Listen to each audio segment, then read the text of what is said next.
The Buddha's teachings on insight, the journey to supreme wisdom. Though right concentration claims the last place among the factors of the Noble Eightfold Path, concentration itself does not mark the path's culmination. The attainment of concentration makes the mind still and steady, unifies its concomitants, opens vast vistas of bliss, serenity, and power. But by itself, it does not suffice to reach the highest accomplishment, release from the bonds of suffering. To reach the end of suffering demands that the Eightfold Path be turned into an instrument of discovery, that it be used to generate the insights unveiling the ultimate truth of things. This requires the combined contributions of all 8 factors, and thus a new mobilization of right view and right intention. Up to the present point, these first 2 path factors have performed only a preliminary function. Now they have to be taken up again and raised to a higher level. Right view is to become a direct seeing into the real nature of phenomena, previously grasped only conceptually. Right intention, to become a true renunciation of defilements born out of deep understanding. Before we turn to the development of wisdom, it will be helpful to inquire why concentration is not adequate to the attainment of liberation. Concentration does not suffice to bring liberation because it fails to touch the defilements at their fundamental level. The Buddha teaches that the defilements are stratified into 3 layers: the stage of latent tendency, the stage of manifestation, and the stage of transgression. The most deeply grounded is the level of latent tendency, anusaya, where a defilement merely lies dormant without displaying any activity. The second level is the stage of manifestation, parayatthana, where a defilement, through the impact of some stimulus, surges up in the form of unwholesome thoughts, emotions, and volitions. Then, at the third level, the defilement passes beyond a purely mental manifestation to motivate some unwholesome action of body or speech. Hence, this level is called the stage of transgression, vitakama.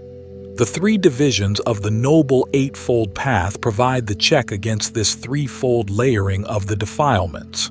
The first, the training in moral discipline, restrains unwholesome bodily and verbal activity, and thus prevents defilements from reaching the stage of transgression. The training in concentration provides the safeguard against the stage of manifestation. It removes already manifest defilements and protects the mind from their continued influx. But even though concentration may be pursued to the depths of full absorption, it cannot touch the basic source of affliction, the latent tendencies lying dormant in the mental continuum. Against these, concentration is powerless, since to root them out calls for more than mental calm. What it calls for, beyond the composure and serenity of the unified mind, is wisdom, panya, a penetrating vision of phenomena in their fundamental mode of being. Wisdom alone can cut off the latent tendencies at their root because the most fundamental member of the set, the one which nurtures the others and holds them in place, is ignorance, avidya, and wisdom is the remedy for ignorance. Though verbally a negative, unknowing ignorance is not a factual negative, a mere privation of right knowledge. It is, rather, an insidious and volatile mental factor incessantly at work, inserting itself into every compartment of our inner life. It distorts cognition, dominates volition, and determines the entire tone of our existence. As the Buddha says, the element of ignorance is indeed a powerful element. SN 1413. At the cognitive level, which is its most basic sphere of operation, ignorance infiltrates our perceptions, thoughts, and views so that we come to misconstrue our experience, overlaying it with multiple strata of delusions. The most important of these delusions are 3: the delusions of seeing permanence in the impermanent, of seeing satisfaction in the unsatisfactory, and of seeing a self in the selfless. Thus, We take ourselves and our world to be solid, stable, enduring entities, despite the ubiquitous reminders that everything is subject to change and destruction. We assume we have an innate right to pleasure and direct our efforts to increasing and intensifying our enjoyment with an anticipatory fervor undaunted by repeated encounters with pain, disappointment, and frustration. And we perceive ourselves as self-contained egos, clinging to the various ideas and images we form of ourselves as the irrefragable truth of our identity. Whereas ignorance obscures the true nature of things, wisdom removes the veils of distortion, enabling us to see phenomena in their fundamental mode of being with the vivacity of direct perception. The training in wisdom centers on the development of insight, vipassana bhavana, a deep and comprehensive seeing into the nature of existence which fathoms the truth of our being in the only sphere where it is directly accessible to us, namely, in our own experience. Normally, we are immersed in our experience, identified with it so completely that we do not comprehend it. We live it but fail to understand its nature. Due to this, blindness experience comes to be misconstrued, worked upon by the delusions of permanence, pleasure, and self. Of these cognitive distortions, the most deeply grounded and resistant is the delusion of self, the idea that at the core of our being there exists a truly established I with which we are essentially identified. This notion of self, the Buddha teaches, is an error, a mere presupposition lacking a real referent. Yet, though a mere presupposition, the idea of self is not inconsequential. To the contrary, it entails consequences that can be calamitous. Because we make the view of self the lookout point from which we survey the world, our minds divide everything up into the dualities of I and not I, what is mine and what is not mine. Then, trapped in these dichotomies, we fall victim to the defilements they breed, the urges to grasp and destroy, and finally to the suffering that inevitably follows. To free ourselves from all defilements and suffering, the illusion of selfhood that sustains them has to be dispelled, exploded by the realization of selflessness. Precisely, this is the task set for the development of wisdom. The first step along the path of development is an analytical one. In order to uproot the view of self, the field of experience has to be laid out in certain sets of factors, which are then methodically investigated to ascertain that none of them singly or in combination can be taken as a self. This analytical treatment of experience, so characteristic of the higher reaches of Buddhist philosophical psychology, is not intended to suggest that experience, like a watch or car, can be reduced to an accidental conglomeration of separable parts. Experience does have an irreducible unity, but this unity is functional rather than substantial. It does not require the postulate of a unifying self separate from the factors, retaining its identity as a constant amidst the ceaseless flux. The method of analysis applied most often is that of the 5 aggregates of clinging, panchupadanakhanda: material form, feeling, perception, mental formations, and consciousness. Material form constitutes the material side of existence, the bodily organism with its sense faculties and the outer objects of cognition. The other 4 aggregates constitute the mental side. Feeling provides the affective tone, perception the factor of noting and identifying, the mental formations the volitional and emotive elements, and consciousness the basic awareness essential to the whole occasion of experience. The analysis by way of the 5 aggregates paves the way for an attempt to see experience solely in terms of its constituting factors, without slipping in implicit references to an unfindable self. To gain this perspective requires the development of intensive mindfulness, now applied to the 4th foundation, the contemplation of the factors of existence, Dhammanupassana.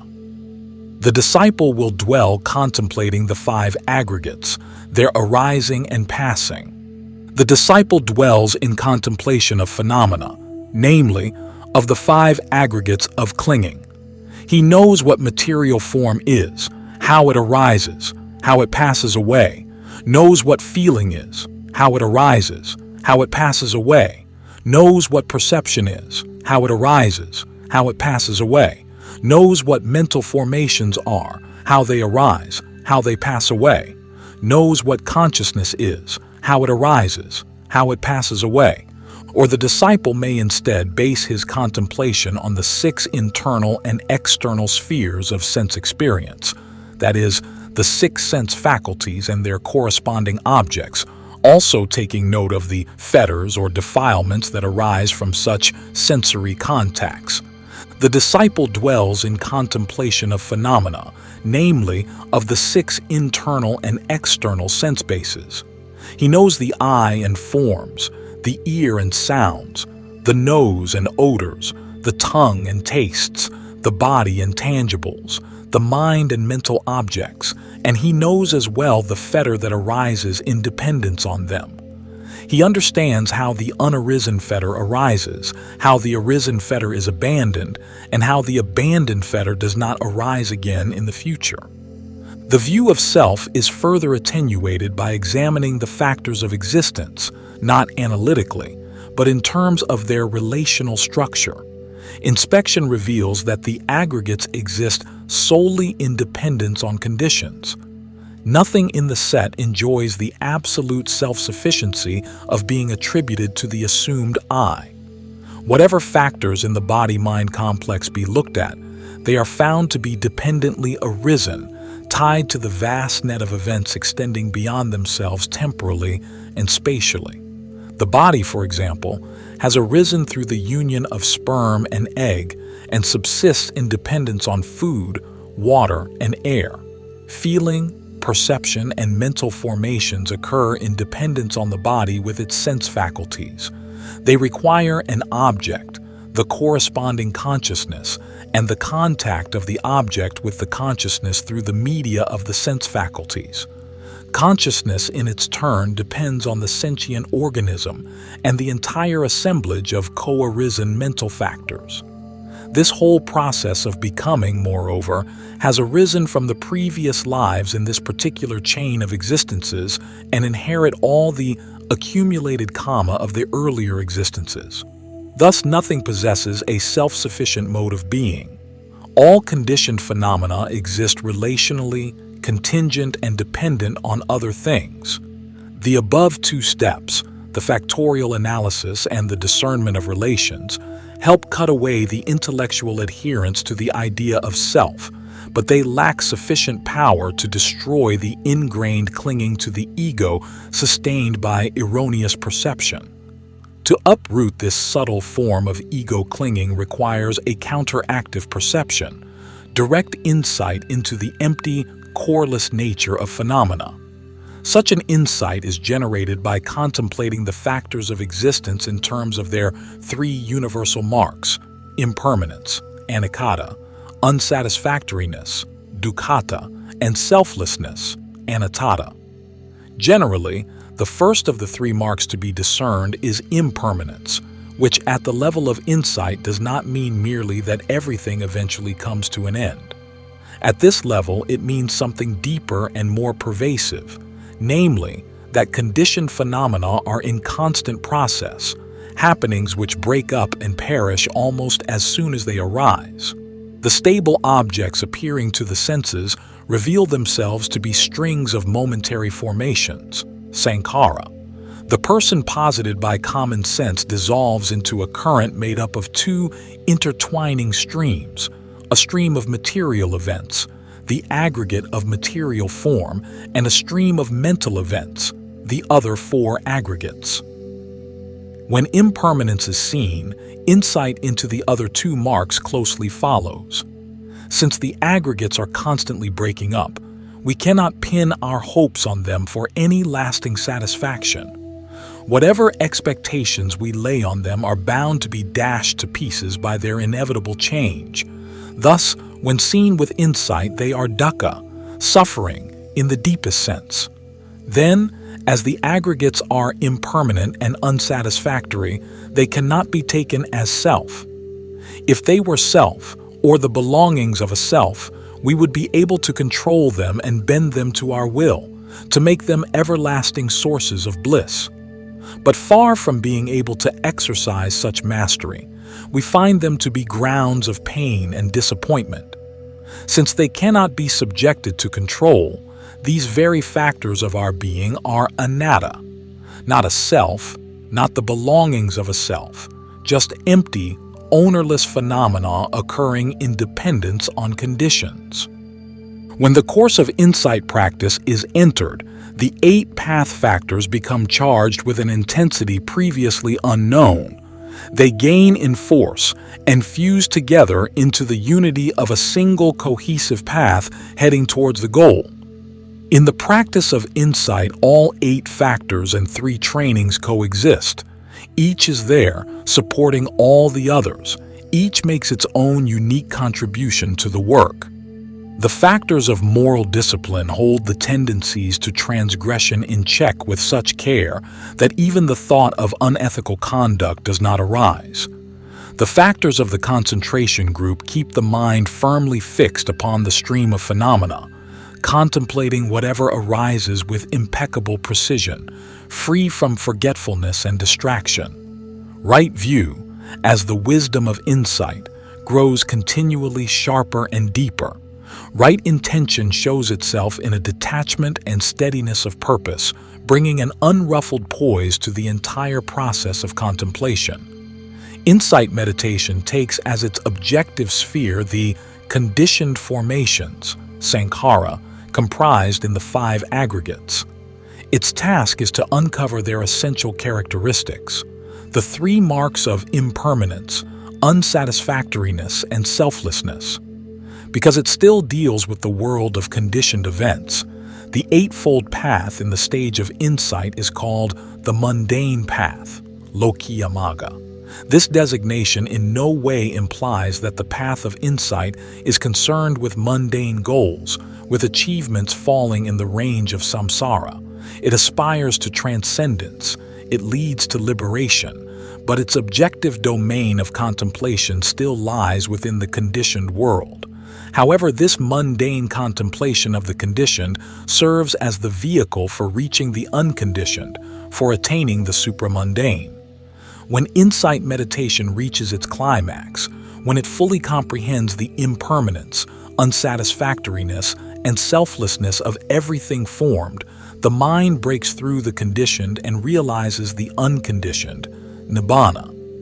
It sees nibbana with direct vision, makes it an object of immediate realization. The breakthrough to the unconditioned is achieved by a type of consciousness or mental event called the Supermundane Path, Lokuttara Magga. The Supermundane Path occurs in 4 stages, 4 supramundane paths, each marking a deeper level of realization and issuing in a fuller degree of liberation, the 4th and last in complete liberation. The 4 paths can be achieved in close proximity to one another. For those with extraordinarily sharp faculties, even in the same sitting, or, as is more typically the case, they can be spread out over time, even over several lifetimes. The supramundane paths share in common the penetration of the 4 noble truths. They understand them, not conceptually, but intuitively. They grasp them through vision, seeing them with self-validating certainty to be the invariable truths of existence. The vision of the truths which they present is complete at one moment. The 4 truths are not understood sequentially, as in the stage of reflection when thought is the instrument of understanding. They are seen simultaneously. To see one truth with the path is to see them all. As the path penetrates the 4 truths, the mind exercises 4 simultaneous functions, one regarding each truth. It fully comprehends the truth of suffering, seeing all conditioned existence as stamped with the mark of unsatisfactoriness. At the same time, it abandons craving, cuts through the mass of egotism and desire that repeatedly gives birth to suffering. Again, the mind realizes cessation, the deathless element nibbana, now directly present to the inner eye. And fourthly, the mind develops the Noble Eightfold Path, whose 8 factors spring up endowed with tremendous power, attain to Supermundane stature, right view as the direct seeing of Nibbana, right intention as the mind's application to Nibbana, the triad of ethical factors as the checks on moral transgression, right effort as the energy in the path consciousness, right mindfulness as the factor of awareness, and right concentration as the mind's one-pointed focus. This ability of the mind to perform 4 functions at the same moment is compared to a candle's ability to simultaneously burn the wick, consume the wax, dispel darkness, and give light. The supermundane paths have the special task of eradicating the defilements. Prior to the attainment of the paths, in the stages of concentration and even insight meditation, the defilements were not cut off but were only debilitated, checked and suppressed by the training of the higher mental faculties. Beneath the surface, they continued to linger in the form of latent tendencies. But when the supramundane paths are reached, the work of eradication begins. Insofar as they bind us to the round of becoming, the defilements are classified into a set of 10 fetters, samyojana, as follows. 1. Personality view. 2. Doubt. 3. Clinging to rules and rituals. 4. Sensual desire. 5. Aversion. 6. Desire for fine material existence. 7. Desire for immaterial existence. 8. Conceit. 9. Restlessness. And 10. Ignorance. The 4 supramundane paths each eliminate a certain layer of defilements. The first, the path of stream entry, Sotapadimagga, cuts off the first 3 fetters, the coarsest of the set, eliminates them so they can never arise again. Personality view, Sakkaya Ditthi, the view of a truly existent self in the 5 aggregates, is cut off since one sees the selfless nature of all phenomena. Doubt is eliminated because one has grasped the truth proclaimed by the Buddha, seen it for oneself, and so can never again hang back due to uncertainty. And clinging to rules and rites is removed since one knows that deliverance can be won only through the practice of the Eightfold Path, not through rigid moralism or ceremonial observances. The path is followed immediately by another state of supramundane consciousness known as the fruit, phala, which results from the path's work of cutting off defilements. Each path is followed by its own fruit, wherein for a few moments the mind enjoys the blissful peace of nibbana before descending again to the level of mundane consciousness. The first fruit is the fruit of stream entry, and a person who has gone through the experience of this fruit becomes a stream enterer, sotapanna. He has entered the stream of the Dhamma, carrying him to final deliverance. He is bound for liberation and can no longer fall back into the ways of an unenlightened worldling. He still has certain defilements remaining in his mental makeup, and it may take him as long as 7 more lives to arrive at the final goal, but he has acquired the essential realization needed to reach it, and there is no way he can fall away. An enthusiastic practitioner with sharp faculties, after reaching stream entry, does not relax his striving but puts forth energy to complete the entire path as swiftly as possible. He resumes his practice of insight contemplation, passes through the ascending stages of insight knowledge, and in time reaches the second path, the path of the once returner, Sakadagami Magga. This supramundane path does not totally eradicate any of the fetters, but it attenuates the roots of greed, aversion, and delusion. Following the path, the meditator experiences its fruit, then emerges as a once returner who will return to this world at most only one more time before attaining full liberation. But our practitioner again takes up the task of contemplation. At the next stage of supermundane realization, he attains the third path, the path of the non-returner, anagami magga, with which he cuts off the two fetters of sensual desire and ill will. From that point on, he can never again fall into the grip of any desire for sense pleasure, and can never be aroused to anger, aversion, or discontent. As a non-returner, he will not return to the human state of existence in any future life. If he does not reach the last path in this very life, then after death he will be reborn in a higher sphere in the fine material world, Rupaloka, and there reach deliverance. But our meditator again puts forth effort, develops insight, and at its climax enters the fourth path, the path of arahatship, arahata magga. With this path he cuts off the 5 remaining fetters, desire for fine material existence and desire for immaterial existence, conceit, restlessness, and ignorance. The first is the desire for rebirth into the celestial planes made accessible by the 4 jhanas, the planes commonly subsumed under the name the Brahma world. The second is the desire for rebirth into the 4 immaterial planes made accessible by the achievement of the 4 immaterial attainments. Conceit, mana, is not the coarse type of pride to which we become disposed through an overestimation of our virtues and talents, but the subtle residue of the notion of an ego which subsists even after conceptually explicit views of self have been eradicated. The texts refer to this type of conceit as the conceit I am, asmimana. Restlessness, udhaka, is the subtle excitement which persists in any mind not yet completely enlightened, and ignorance, avijja, is the fundamental cognitive obscuration which prevents full understanding of the 4 noble truths.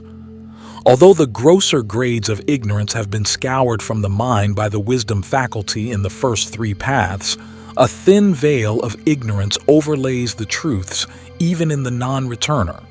The path of arahatship strips away this last veil of ignorance and, with it, all the residual mental defilements. This path issues in perfect comprehension of the 4 noble truths. It fully fathoms the truth of suffering, eradicates the craving from which suffering springs, realizes with complete clarity the unconditioned element nibbana as the cessation of suffering, and consummates the development of the 8 factors of the Noble Eightfold Path. With the attainment of the 4th path and fruit, the disciple emerges as an arahant, one who in this very life has been liberated from all bonds. The arahant has walked the Noble Eightfold Path to its end, and lives in the assurance stated so often in the formula from the Pali Canon, "Destroyed is birth. The holy life has been lived. What had to be done has been done. There is no coming back to any state of being." The arahant is no longer a practitioner of the path, but its living embodiment. Having developed the 8 factors of the path to their consummation, the liberated one lives in the enjoyment of their fruits, enlightenment, and final deliverance.